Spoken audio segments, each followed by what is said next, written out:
Nyarlathotep, the crawling chaos. I am the last.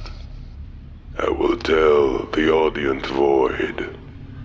I do not recall distinctly when it began, but it was months ago. The general tension was horrible. To a season of political and social upheaval was added a strange and brooding apprehension of a hideous physical danger.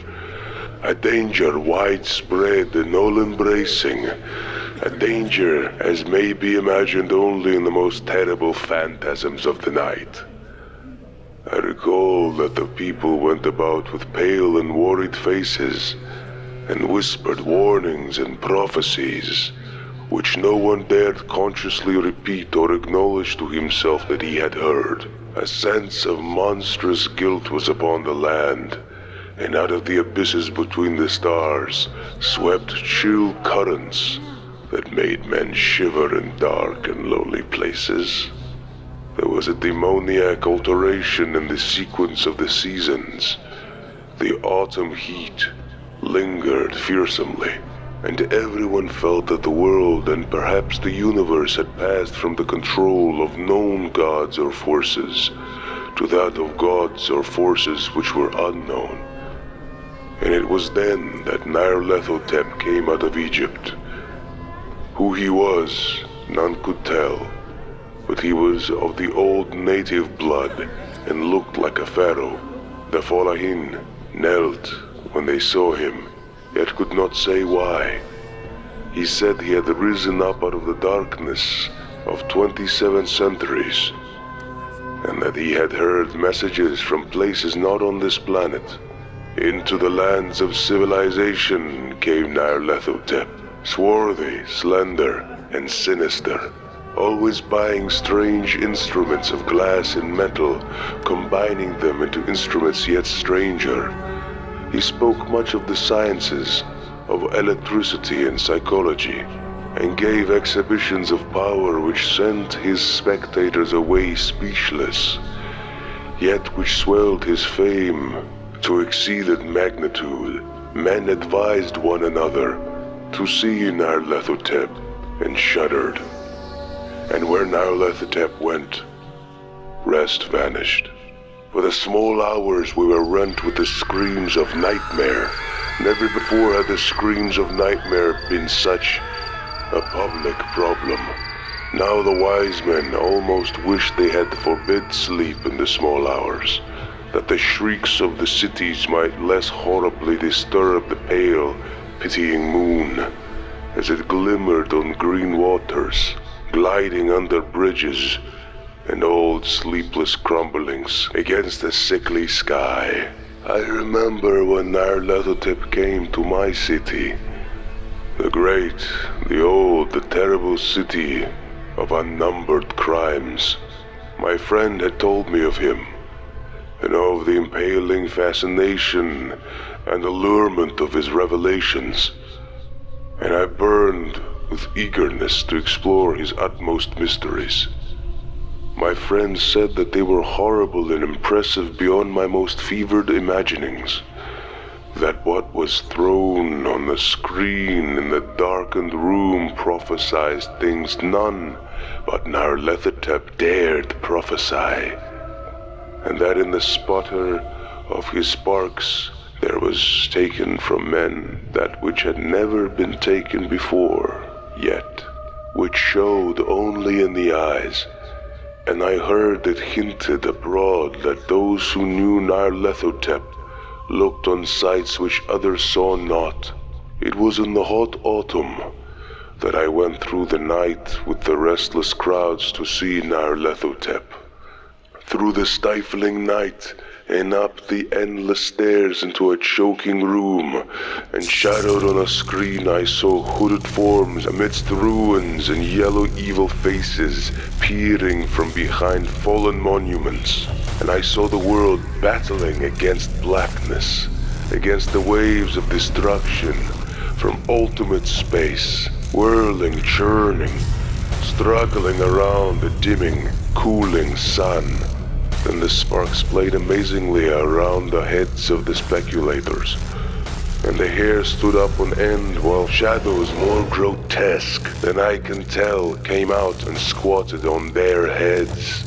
And when I, who was colder and more scientific than the rest, murmured a terrible protest about impostor and static electricity, Nyarlathotep drove us all out, down the dizzying stairs, into the damp, hot, deserted midnight streets. I screamed aloud that I was not afraid, that I never could be afraid, and others screamed with me for solace. We swore to one another that the city was exactly the same and still alive, and when the electricity lights began to fade, we cursed the company over and over again, and laughed at the queer faces we made. I believe we felt something coming down from the greenish moon, for when we began to depend on its light, we drifted into curious involuntary formations and seemed to know our destination, though we dared not think of them. Once we looked at the pavement and found the blocks loose and displaced by grass, with scarce a line of rusted metal to show where the tramways had run. And again we saw a train car, lone, windowless, dilapidated, and almost on the side.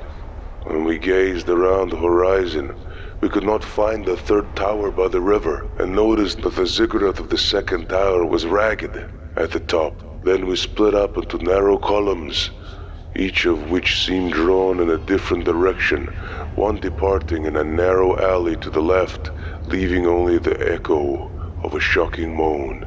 Another fled down the weed-choked subway entrance, howling with a laughter that was mad.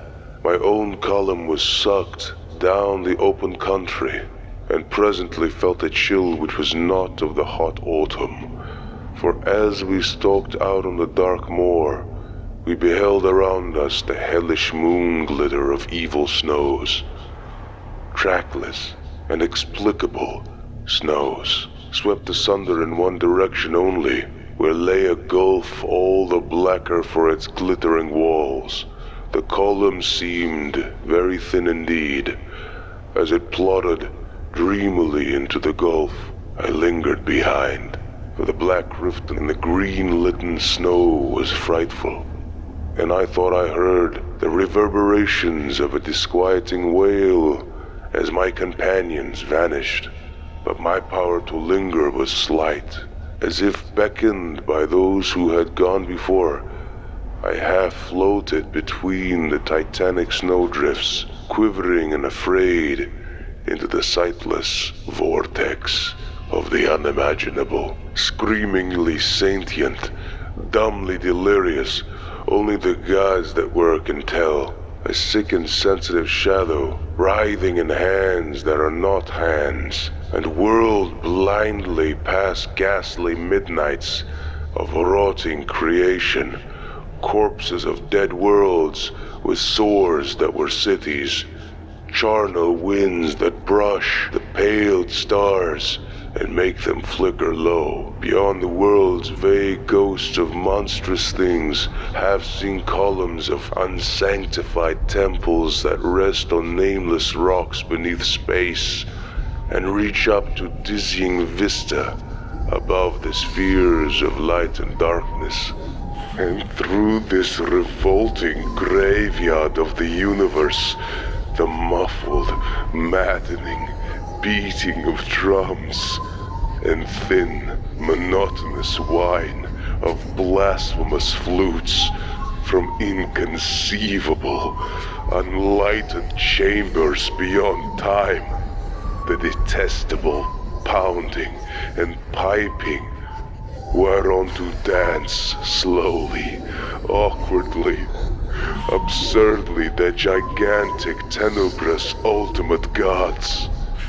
The blind, voiceless, mindless gargoyles whose soul is Nyarlathotep.